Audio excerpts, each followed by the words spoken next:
Houston Dynamo, Portland Timbers, Sporting Kansas, Los Angeles Galaxy, Pitch Pass, Toronto FC, Salt Lake, Chicago Fire, Columbus Crew FC, Dallas, New York Red Bulls. Pitch Pass, your all-access credential to the people that matter in MLS. Here's your host, Greg Roach. Thanks for checking out Pitch Pass. Really appreciate it. You know the whole spiel. Tell all of your friends, the whole 9 yards. We got a lot to get to today, so I can't do all the backstory stuff.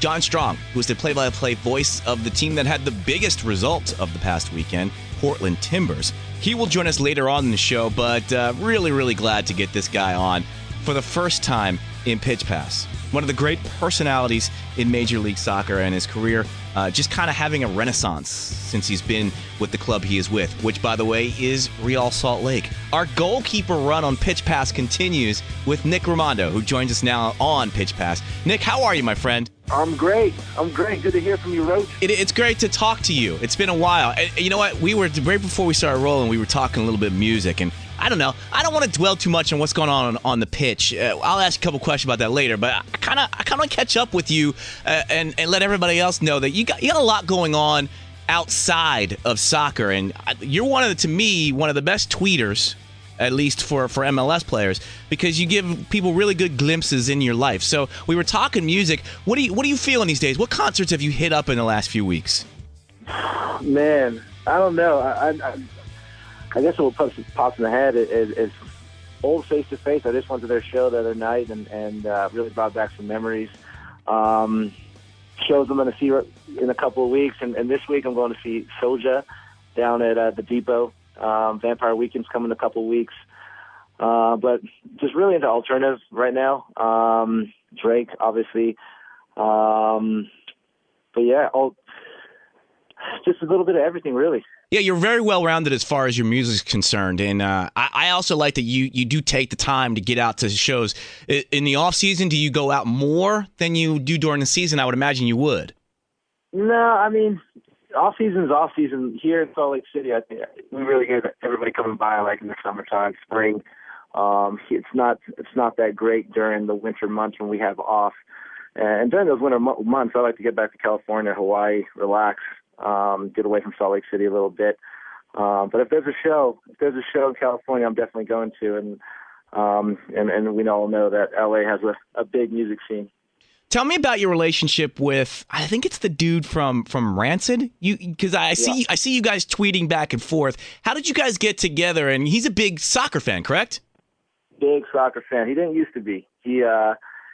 Lars in the band brought him to his first Real game, and he had a mutual friend of mine at Interscope Records, and the mutual friend kind of got us on an email, and we met up after the game, and that game he became like a real fan of not just soccer or Real Salt Lake, but with soccer, and he was really into it, and how the game didn't stop, and how physical it really was from his perspective, and he just really fell in love with it, and he became a season ticket holder out here, and he's a local from Utah, and now he's following the national team around. We're in the States.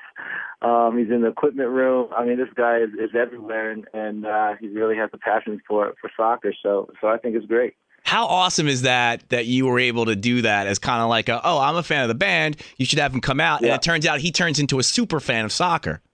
Yeah, I think it's great, man. He wants to. We always talk about this, but he wants to be in my shoes. I kind of want to be in his shoes. I want to live that rock style life, and he wants to be on the field and kicking balls around and saving shots. But I can live vicariously through him. I'm pretty happy with the way my career has been going. Now you have done like a fantastic job of making yourself part of Salt Lake City, and I think to a lot of outsiders, and to an extent me included, you have this idea of what Utah life is like in Utah, especially the social scene.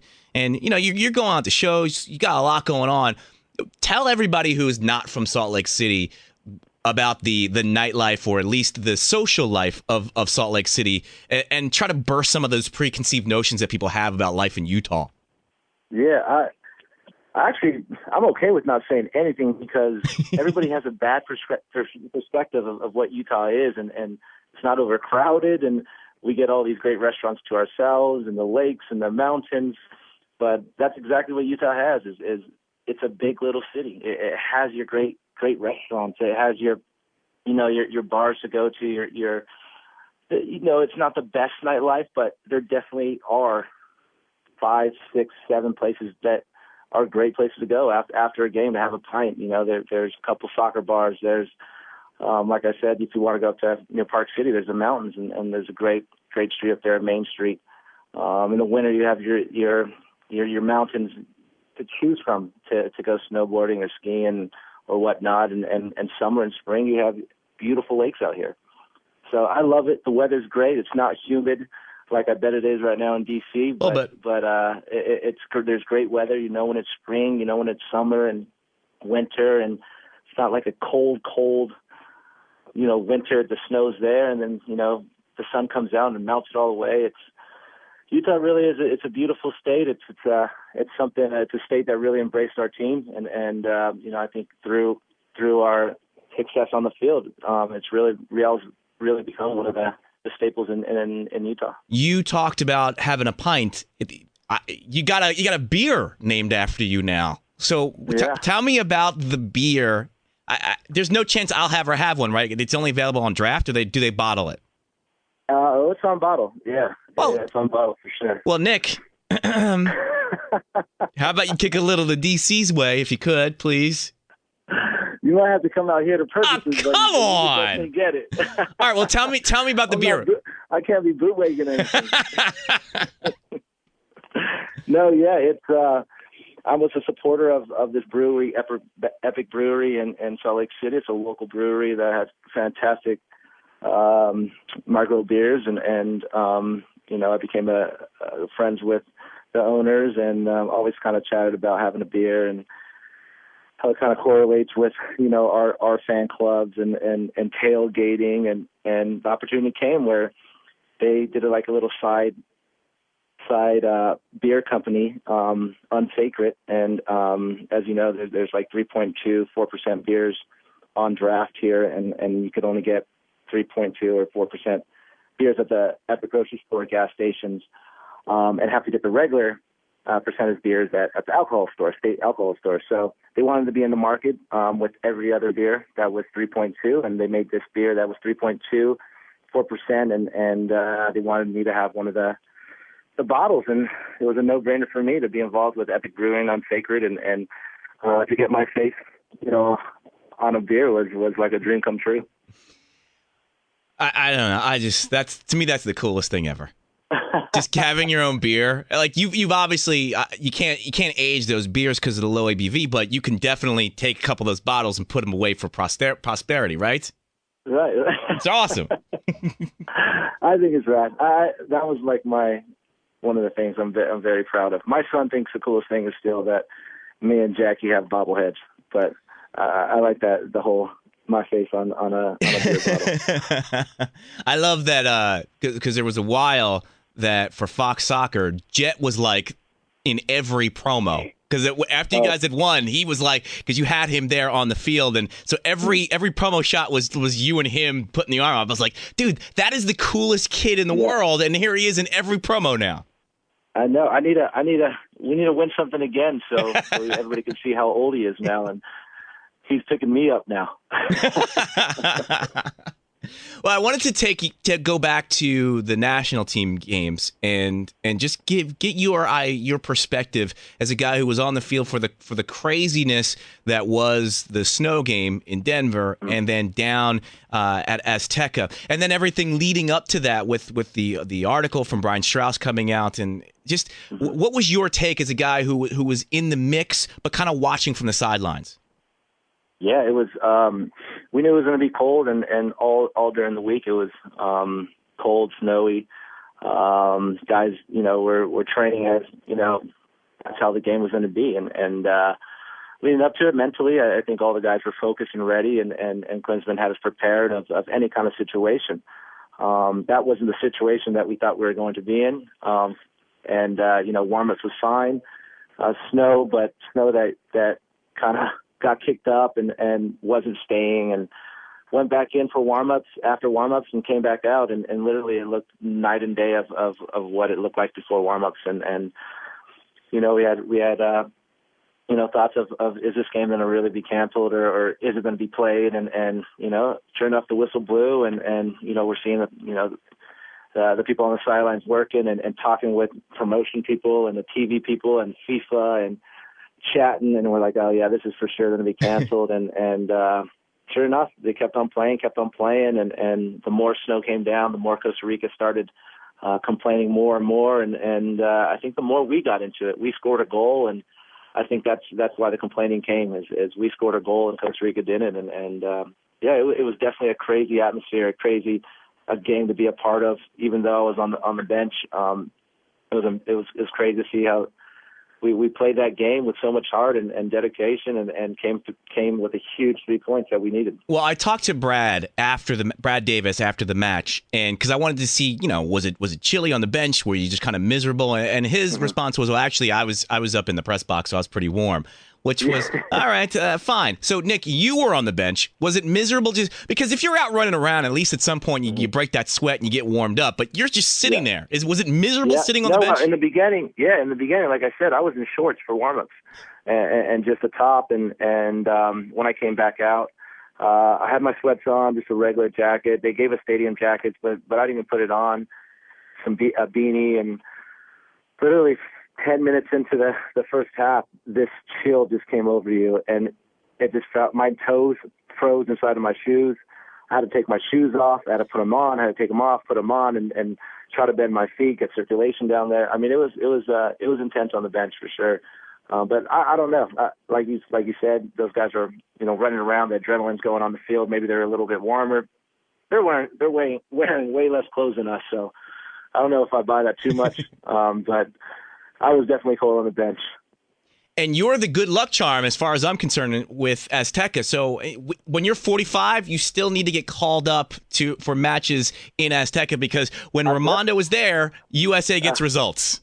Hey, I'm with that. I have that theory too, man. We got the result in Italy. I was on the bench. We got the result against Russia. I was on the bench. August, Mexico, on the bench. There's a little theme going on that I'm on the bench a lot, but but you're there. That's all that matters. When you got a guy like Tim Howard and Guzan in net, it's a little bit more respected, I guess. Well, let me go back in time, because if you had said when you left United that you would be taking these trips with the national team, I don't know if you would have said you're crazy or not, but after you left United, you went through a patch where you didn't know where you were going to be playing, and there was a lot of, well, what's he going to do? And I remember talking to you, and you were like, well, I got some things lined up for Europe, and I'm going to do some trials there, and it was just like, oh man, I want this guy to get on a team, not even thinking excel on a team, and then put on MVP type performance and win himself another MLS Cup, and then get back in the national team picture. Did you get down on yourself during that period after United, but before Salt Lake? Yeah, I think that was the lowest part of I've ever been in my career. I mean, everything from trying to have a baby to not having a team, not knowing where I was going to be, how I'm going to support my family. I literally had a going away party and was so down and depressed that I didn't even show up to the party. And it was just a miserable time of my life. And I was told I was going to go to Salt Lake, and then negotiations weren't going right, salary caps, and we already rented our house, so we had to be out of our house, but we didn't know where we were going to move to. We didn't know where to tell the movers where to go. I mean, there was so much stuff going on. I just got so overwhelmed, and it was just a very dark place in my life. And luckily, I got on with New York, and then came to Salt Lake, and again went to New York, and then came back to Salt Lake City, and I think everything kind of came to perspective of, listen, this job's not going to be here all the time, and you got to really work for it and get your position and treat it like it's your last game, every game, and that's what I did when I came to Salt Lake City. I treated it like this might be my last team, my last go ahead, and they created something great here. Jason became the coach. He brought, not only good players, but good players with attitude, great attitudes, and really reformed this team in Salt Lake City. And I was lucky enough to have Jeff Gassar come in and really get my game back to where I wanted to be, and the confidence that I knew that I could play at. And during that time, it was like, am I good enough for this team? I'm going to go to the lower division team, and then play there, and then kind of come up. And talking with my agent, he's like, listen, it's kind of out of sight, out of mind. You don't want to do that. And again, I guess a long story short, I'm happy to be here, and I'm glad that I'm focused and I'm consistent, and Salt Lake has given that opportunity, and I made the most out of it. And now we got a consistent team that is fighting and for that title every year. So do you think the difference was twofold from then? I'm talking about your DC United days to now. Was it the mindset of I gotta go out and win this job every time I step on the pitch, and then also your work with Jeff? Yeah. I think in the beginning, for sure, it was that. It was I didn't want anything given to me. Even when Coach Ellinger was here, when I came, he came out to me and he was like, I know you don't want anything given to you, so let's roll the dice and whoever has the best preseason. And that's what I wanted. I wanted to prove myself. I didn't want to be given anything, and that's everything in life, and that's how I was growing up, to prove yourself. And I had a good preseason, and the first year it wasn't like going as planned, and we weren't playing great soccer, and I was getting scored on, and I wasn't myself in net. I was doing making a lot of mistakes, and I came out, and I think Sites came in, and it was the same kind of thing. He wasn't consistent and making mistakes, which is more, I think, more okay, because he was a young guy. They make mistakes, and I was supposed to be this guy coming in, not making mistakes, and my confidence wasn't there. And Jeff came in and really got my confidence back, and ever since then, I feel like I've been a consistent goalkeeper that their team can rely on. I know MLS fans know this, but you go all the way back to the Miami Fusion days, and the rumors are starting to swirl now that Beckham, the investment group that he is leading, is interested in going back to Miami. Do you think MLS can work in Miami? I don't know. I don't think it's been done yet. We had our team in Fort Lauderdale, which is about 40 minutes north of Miami. From the outside looking in, it looks like a no-brainer. I mean, you have the South American, just the mix of nationalities down there that you have. You think football would be huge down there. But as you've seen with all their sports, something's not ticking, something's not right. And who knows, maybe a name like Beckham is what sports needs down in Miami. I think if it works, it's a great place for it. I mean, the sun's always out. You're going to have a nice stadium. You're going to have a big, group coming in, investment group, going to put a lot of money into it, or else MLS won't let you in. And I think it'll be a great place for it if it's better than the Miami Fusion was, because we didn't have the best stadium. We didn't have the largest fans come out to our game. So for MLS to continue to go up, I think you need that. You need to be in a place where you're going to get fans, and it's going to be a place where players are going to want to play. What does Jackie think about the new women's league? Yeah. She likes it, man. I think anything is great. I think anything is great for these young kids. I think they need role models, not just us. I think girls need girl role models, and I mean, you can't have anything better than Abby Wambach and Alex Morgan. I mean, just to name a few. But she's actually playing with the Real Salt Lake women's team. What? Wait, Are you breaking news here? How long has she been doing this? Yeah, she's been training with them for the last 2 weeks. Got a call, and she was like, you know what? I might as well get back in shape. Yeah, so she's not like she's 50 years old. She's still in her prime. I know. And I was like, what's going to happen, right? You're gonna, and it's below the women's league. It's like one league below. For now, Nick. What's for gonna now, happen is you're gonna ball out. You're gonna be the best player on this team. Score so many goals. Somebody's gonna get injured, and they're gonna want to call you up. And you're going to let me here with our two kids. And How awesome would that be? Oh, my God, Jackie Little's back. She is. Jackie the Jet Rimando is back. Well, I have to ask you about some RSL questions. A little bit of an inconsistent start to the season. What do you guys need to do to, I don't want to say get back on track, but what do you guys need to do to make sure that you guys are at a finely tuned machine that we know that team can be? Yeah, and that's the thing. You said it. You know that what kind of team we could be. We know what kind of team we could play. So we, in the locker room, we know it's not good enough. The coaches know it's not good enough. So we got to just, I think it's simple. Pay attention to detail. If you're in your position, what are you going to do to help the guy next to you, in front of you, behind you? And don't just do your job. Whenever we go out into the field and play as a unit and help each other out and play together, that is when we are at our best.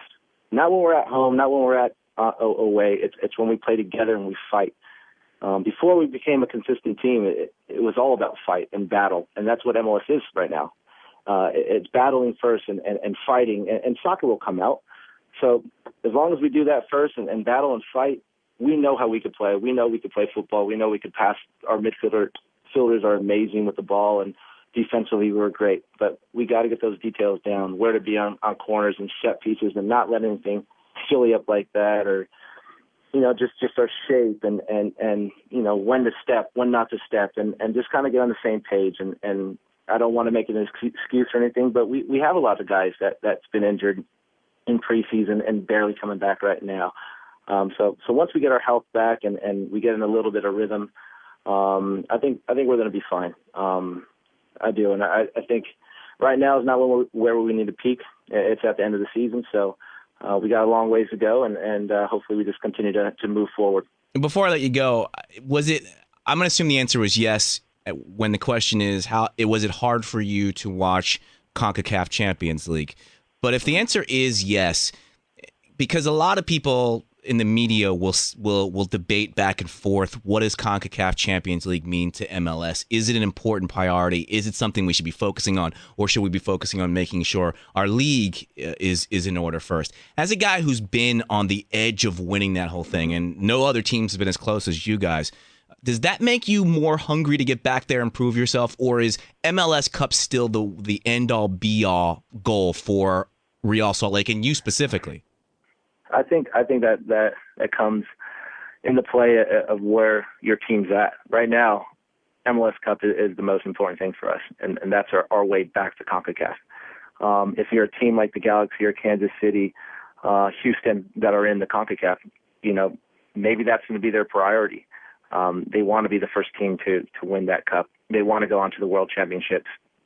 For us, when we were quarterfinals, semifinals, that was the most important thing. We wanted to be the first team to win. Not just to be the first, but we wanted to be the best team and have Real Salt Lake be the name that's the champion of North America, South America, Central America. We, like you said, we were that close, and it definitely things have been a fire back when I watched those teams on TV and watching Champions League and seeing another Mexican team go for the title, because I truly believe a team in MLS can take that title. A Houston, a team like LA this year, KC, any team that's in there representing MLS, I think is in contention to win the cup, and I hope they do. But if they don't, that gives them an opportunity to be the first. I'm going to ask you to smuggle some of your beer across state lines and get it to me when you guys are in D.C., all right? Man, we already played there. You might have to come out here when they play us next year. I was actually talking about MLS Cup when United is hosting it, and then you guys... Okay, you're putting more pressure on Olsen's back now. Well, he doesn't need any more of that. Well, you're right, and I know the man who married you. I don't want to put any more pressure on him than living up to the high point of his life, marrying you and Jackie. So you're right. I'm sorry. Nick, thank you very much, man. I appreciate it. We'll catch up at some point. Yeah, thanks a lot, guys. It's Nick Rimando of Real Salt Lake. Very, very, very interesting, fascinating guy. Yeah, I said fascinating. I'm kind of fascinated to hear all of the behind-the-scenes stuff going on with NBC Sports Network. We talked to Arlo White last week to get his perspective as he moves over to the EPL for NBC Sports Network's coverage. Now we bring the guy who's taking his place for MLS coverage on NBC Sports Network. He is the voice of Portland Timbers, and he's John Strong. John, welcome to Pitch Pass, sir. How are you? Hey, thank you for having me. I appreciate it. I'm doing very, very well. Congratulations. I mean, this is a huge honor, this NBC Sports Network thing, and it's got to be a thrill for you, correct? Well, just to be clear, nothing is official with that yet. Okay. By Jonathan Tannenwald, and it's something that's kind of out there. But yeah, it's an exciting prospect. But the nice thing of it is that until everything's official and everything's done, and I don't want to usurp Arlo White too much just at the moment. The nice thing is I got plenty in front of me with what I'm doing with Fox, and I've got the Gold Cup to look forward to. So, yeah, at the very least, there's never a boring day right now. John, I introduced you as the MLS guy for NBC Sports Network, and now you're going to make me have to go recut the whole thing. Sorry about that. Okay, well, let me ask you this. When do you think the timetable would be for the network? Are you privy to that information? It's hard to say. I know this entire process has been very lengthy and very challenging just because, you can imagine if you're in NBC's position, you win the rights to the English Premier League, and it's a blank canvas, and you're starting from scratch. Who do we want to have? What do we want to have them do? And I know that process has taken perhaps longer than they would have anticipated, and and so that's the kind of thing is I've just been waiting patiently off to the side, and if when they make some moves, if I'm the one they want to call upon, then I'm there and I'm happy. And if it ends up changing at certain points, then again I'm doing some awesome stuff with Fox and with the Timbers, and so it's been nice that as much as it's kind of been uncertain, it's not like I'm sitting pensively waiting for the phone to ring. I've got busy enough with other stuff, which is wonderful. Well, let's talk some hypotheticals then. And first, since there is no announcement, you can answer this question. I thought this was going to put you on the spot a little bit. A lot has been said, at least from fans, about the need for American voices calling the American League. And even with that being the case, Arlo, which is a credit to him, the fact that he's so beloved with MLS fans, even though they kind of have that thing in the back of their mind, says everything you know about how great of a caller of games or matches that he is. What are your thoughts on the accent or no accent and its importance for MLS matches? If I'm being honest with you, my opinion has changed the last couple of years. I can remember when Arlo was actually named to Seattle's position, and that would have been, in 2010, and kind of in the late winter, early spring. I remember actually going on my radio show that night and being pretty upset about it and basically saying, what is this? Because again, it was in the months before that 2010 World Cup, which was all British play-by-play voices. And so it was part of what seemed like a larger trend. And what I said on the air was, what's this saying to me as a young American who, at that time I was, doing Timbers USL radio kind of stuff. What is that saying to me about my future job prospects? Am I just immediately discounted because I'm American? And what has changed over time is a couple of things. First of all, and with Arlo particularly, which is, he came in for some criticism after the English Premier League announcement, which I thought was very unfair because, as you guys know, Arlo is as much American in a lot of ways as he is British. He's been coming to this country since the late 80s. He's always had an interest in it. And at no point was he anything but die-hard, serious into Major League Soccer and believed in it. It just so happened that an opportunity came with the Premier League, and why wouldn't you jump at that? But it's not to say he wouldn't have been incredibly happy calling MLS games for the next decade. And I think also, too, Adrian Healy at ESPN, he has been around MLS for a very, very long time. So, part of it has been meeting these guys and realizing how they're not just parachuting in and they don't have an arrogance about them of, I'm British. They're here because they want to be here. And I think part of it, too, again, what I kind of came to realize is it's not, maybe in some people's minds and maybe in some executives' minds at certain times, it was about, the accent and the implied authenticity. I can see that even in youth soccer, how much sometimes, someone gets a job because they have an accent and because it's deemed that because they have the accent, they must be smarter and better at it.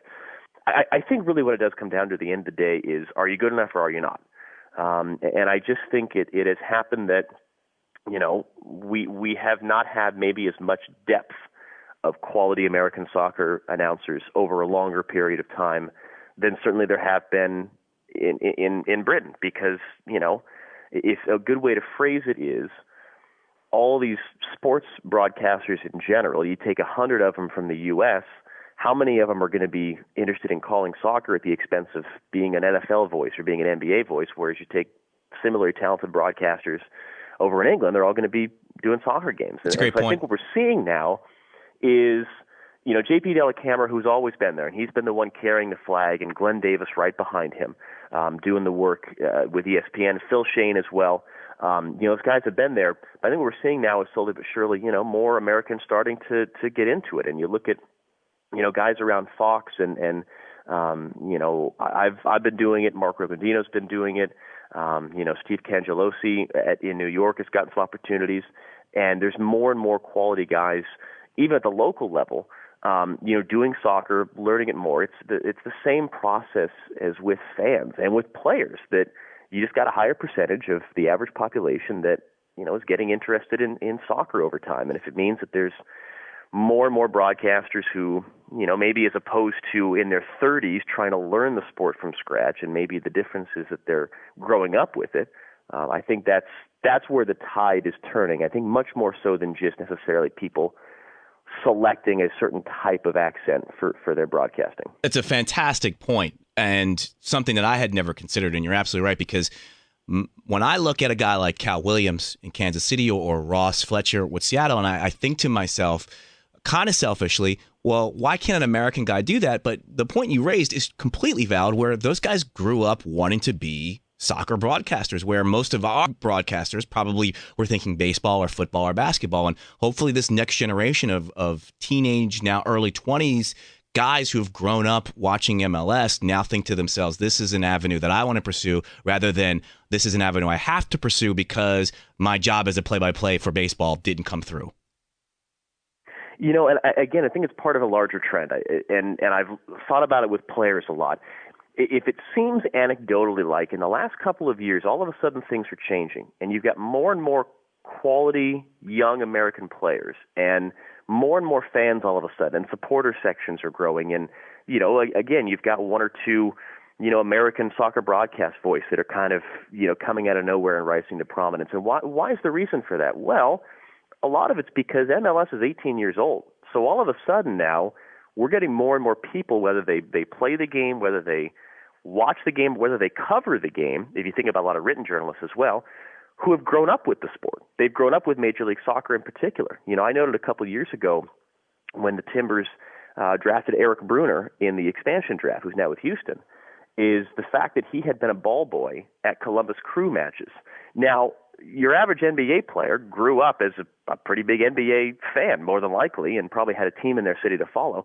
Well, it took until 2010, 2011 for us to actually, have the league around long enough that was the same way for players. Yeah. And so, it's all going to be generational, and I think that's the biggest thing. And it's funny because I'm staring out my window right now, and I'm actually we lived down the street from the elementary school that I went to. Now, when I went there, we weren't soccer fans because there's no soccer to watch. And, we were on the playground playing football or basketball or whatnot. I tell you what, I go past that elementary school now, those kids are playing soccer. And the odds are good you're going to see a Timbers jersey or a Manchester United jersey or something like that on one of those kids. This is all going to be part of this larger just generational shift of things. And one thing is, it's exciting to be a part of it. It's exciting to now, hopefully with these opportunities to call games, for Fox or for Timbers games or whatever they are, to, help be a part of kind of, being those voices and setting the conversations for this next generation of kids who, they're surrounded by soccer as they grow up. So last thing on this before we get into Timbers talk, you do Fox stuff. You call international matches on Fox. You filled in on NBC Sports Network when Arlo hasn't been there. So do you feel, and I don't want to say you walk into the booth feeling like there is a pressure, but Do you, at any point in your mind as you're preparing for these shows, do you think to yourself, there are a vast majority of Americans right now who are going to turn on the broadcast, hear my voice, and then immediately fold their arms and go, okay, let's see how this American guy does, when I'm used to hearing Arlo or Martin Tyler or whoever might have an accent. Do you think about that at all as you do your preparations? 2 years ago, 100% yes. And that was where I got myself into trouble. When I first started doing the Timbers games, I was 25 years old, and we're at in Colorado for that first Timbers MLS game. And I was very aware and I was very insecure about, okay, all these fans now who are watching these games. I got Robbie Earle, who played in a World Cup and who was a big-time broadcaster in England for a long time, standing next to me. I'm working with John Spencer, who's the Timbers coach, who is very, very well-known, had a big career. And he has all these other people. And what I did was, it was like I wanted to kind of show off to them. No, I know the sport. I'm just not both because of my age and being American, trying to basically exactly that, kind of fight against perceived prejudices. And it's kind of like that famous thing, it's a Mark Twain quote about better to be silent and be thought a fool than open one's mouth and remove all doubt. In the process of me trying to show off how much I knew, I was really obnoxious. And what I've learned over time is I gain far better acceptance, credibility, whatever else, by just not really trying to do that. If I just call the game, if I keep it simple, it's my job to really be setting up the analyst anyway. It's not my job to show off what I know about the sport. That's the analyst's job. If anything, it's just my job to ask the right questions. I do a lot better with that. And so I think having matured and having learned those lessons, when I started doing the NBC stuff, and when I started, that's my golden retriever, he wants to say hi. When I started doing the NBC stuff, and especially, the Fox games and the international stuff, I had gotten to a point where I said, you know what, I can't control any of that. I can't control what someone thinks. I can't control if someone sitting there, whether American or an expat, just immediately discounts me. All I can do is just try to do the best job that I can.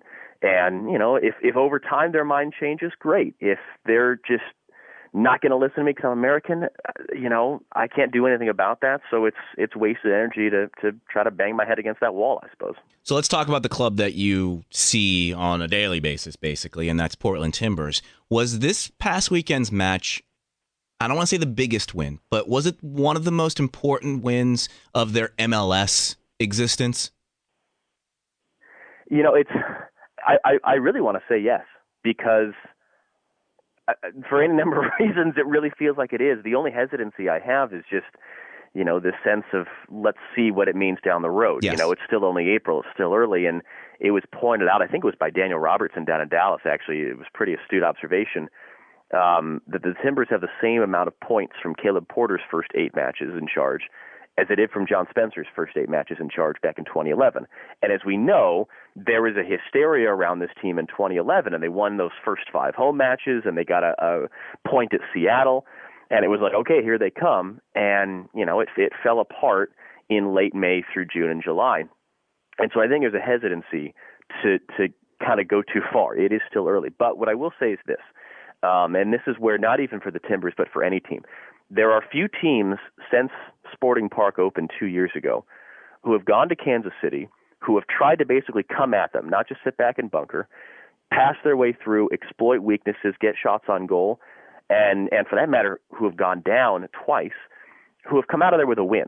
That was a pretty unique thing. I think it was the 6th loss they've had there in 38 games. It was the second time in those 38 that an away team has scored 3 matches at Kansas City. So regardless of what it means for the Timbers, just on its own, that was pretty remarkable what happened. And what they're starting to do is these trends of road performances, these trends of getting down a goal and kind of collapsing, these trends of inevitably finding a way to make a mistake or to concede the late goal, they're not doing those things right now. And, I think Caleb Porter's the first to say, again, if you don't come out and you don't beat New England Thursday night, it means a lot less. You have to keep going from here. I think even then that there's a sense around the organization that, okay, this is different. The things that they've tried to put in place are working right now. There's a sense that, every game we get these long speeches, and it's actually quite amazing. He, from Caleb Porter, explains to us in intricate detail. Here's what our plan is. Here's what we're going to do. Here's what we're going to do. The players are buying in. And darn if it's not working on a regular basis. The number of things he told us before the Kansas City game, we're going to try this, this, and this, because we think we're going to have an advantage here. And they did them all, and they all worked. And I think, while still putting the asterisk on, it's only April, it's early, they have to do it again against New England, then at Dallas the week after, which could be a tremendous game. It's pretty remarkable what has happened in a short amount of time, just to change the whole culture and change the whole feeling around a team that, last summer it was not in a good place. I have written down here the follow-up to that, which would have been, would that most important win be negated by a loss against New England Revolution at home? So I'm glad that you brought it up, because as you were talking, I'm like, I'm convincing myself, based on your answer, that it is the most important victory because of the reasons you said, but also this was a win on the road against a top team. And just like we talked to Nick Rimando earlier, and we were talking about the Mexico match and going down to Azteca for the national team, getting a result last summer made it possible for them to go down there this year and go, we can get a result here. And I think no matter what happens against New England, Portland now can go on the road and go, well, we don't need our home fans to spur us to victory. We don't need to be playing against a club that we should be. We can go on the road against a top team and get a result. And no matter what happens, that mindset will not leave after that result. I said right after the final whistle, if you watched, I know our television broadcast was streamed out to everyone, and yeah. I made a comment about, they've gone 12 rounds with the champ and they stood standing. And that wasn't necessarily even based on Kansas City winning the Eastern Conference. It was actually a reference to, in our open to the broadcast, Robbie Earle made the point that a lot of teams suffer what he called kind of the Mike Tyson factor, I think he called it, when they come to Kansas City and they basically kind of immediately cower and they immediately feel defeated and they're just going to sit back and bunker and hold on for dear life. And the Timbers avoided that. They came out and they stood in the center of the rink and they threw punches and they won. And exactly as you say, it just changes that mindset. And, we both of us said on our radio postgame exactly that if it means a lot, that win, mentally, let alone just, hey, where you are in the standings. That's 3 away points at a tough place to get points. But it's going to mean a whole lot less if you come out and you lose, or even if you draw at home to New England. That's what good teams do. It's not just 1 week. It's not just one game. It's every single week. And they put in consistent performances and they follow up an emotionally exhausting victory with a good professional performance on a short week of rest back at home, and they win the games they're supposed to win. It's not to be disrespectful from New England, but honestly, if you're winning at Kansas City, you should come home and you should beat New England if you're going to be that top-level team. And I think, again, that's still what we're waiting to see is, almost every week now, it's kind of, okay, can they do this now? And they beat San Jose at home. Okay, can they go get a result at San Jose? Okay, can they go play at Kansas City? Now can they turn it around and, win the games they're supposed to win and do it every week? And so, I think it's, again, the only little bit of fear is just that we were saying so many of the same things 2 years ago, and we saw how it changed. And I think it's good to be mindful of that and to be not getting carried away. But there's no reason why come this fall, even come this summer, that, we couldn't all be looking back at that game in Kansas City going, that was the moment where already with some momentum, all of a sudden they broke through to that next level. And boy, look where they are now. People look at Portland as an outsider and just see the packed house for Geldwin and the constant singing and just the overwhelming atmosphere that you see. And I talked to Dan Edel last year about what happens when the match is over, and is there pressure on the team to perform, or are these just happy to be in the league type of fans? And he said that they're still happy to be in the league, but based on results through the rest of last season, it would kind of be an indicator of how the fans would perceive the club going into this year. They obviously changed coaches. They came out to a little bit of a rocky start as he was implementing his system, and you can't say that they're out of it now based on a few great results. But is there do the fans, are they educated fans in the sense of do they get disgruntled, or do they still have that we're just glad to be representing PDX and Rose City till I die and all that stuff, or is there a situation where they do get restless, and they will get restless if they don't see what they want to see from the results on the field? I think the only problem in answering that question is that there's not one collective hive mind for those 20,000 fans that are at Jeld-Wen Field. There's a couple different subgroups. There's a group of hardcore Timbers Army that's been around for a while. They'll be there every single game, but they'll let you know about it if you're not doing well enough. And there was a lot of, disgruntled chants. There was the GW out stuff that was taking place last year. They'll let you know. There's another group of fans who, and we started to see this at the end of last year, just kind of doesn't show up. They have their season tickets, but they go, the team's struggling. It's a Saturday night. I'd rather do something else. And so I think you're constantly fighting a battle to fill that stadium. You're constantly fighting a battle to win the hearts and minds of, still, if we presume that, let's say there's a 50,000 person base of, season ticket holders and people who are filling the stadium, people who watch the TV broadcasts. Well, there's still, 1 million plus other people around the city, let alone around the state, who are kind of, they're intrigued by it, but they're not as hardcore about it yet as they are perhaps the Portland Trail Blazers, which again is a testament to, 40 years of Blazers basketball. And in many people's minds, the Timbers have only been around for 3 years now.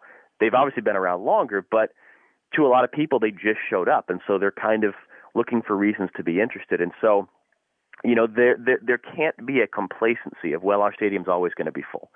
I think there always has to be work on improving the product, winning games.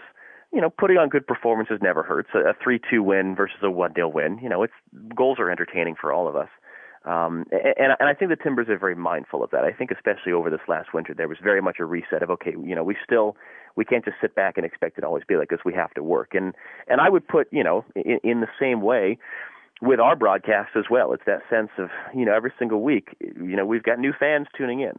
How are we educating them? How are we, getting them to kind of know who these players are, and continue that growth process. And that'll be a growth process that'll continue for a long, long time.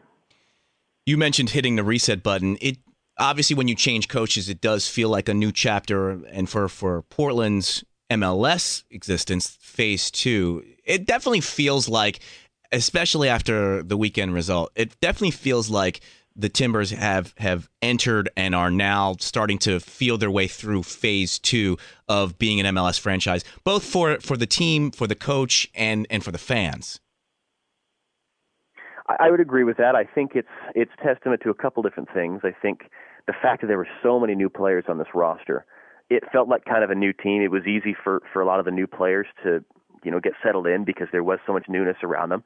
I think for a lot of the returning players, they were so eager for change. And it's not meant to be a knock against John Spencer. It's just, when you're losing games, it's not fun. And they were eager to kind of turn things around and change things. And so there was a collective sense from everyone of, we want this to feel better and be a little bit more fun and have the better results. And again, I think, as much as Merritt Paulson came in for criticism for making that coaching change middle of last season, part of the reason why he did that was he knew that he wanted to take things in a different direction, and he wanted to get that process started as soon as possible, so be up to speed as soon as possible.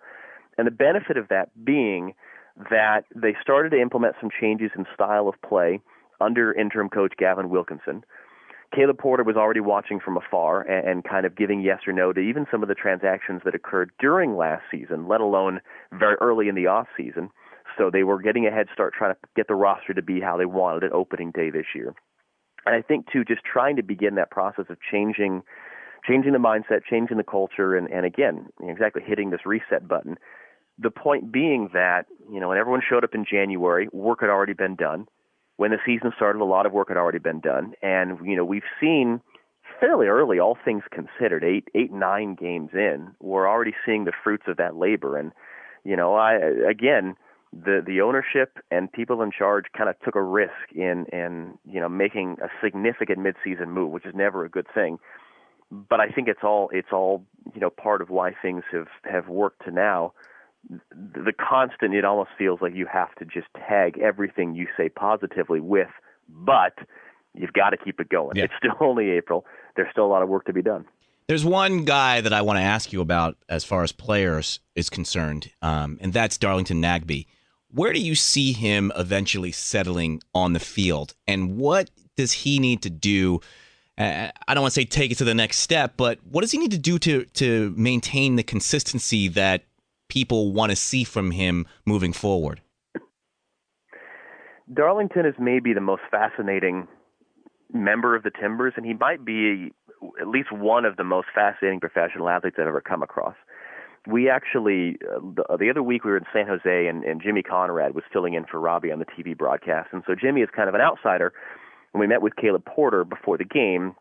We were asking Caleb a lot of those same questions. I think it's something that a lot of people around the league probably wonder in the back of their mind is kind of what's the deal with this Darlington Nagbe guy?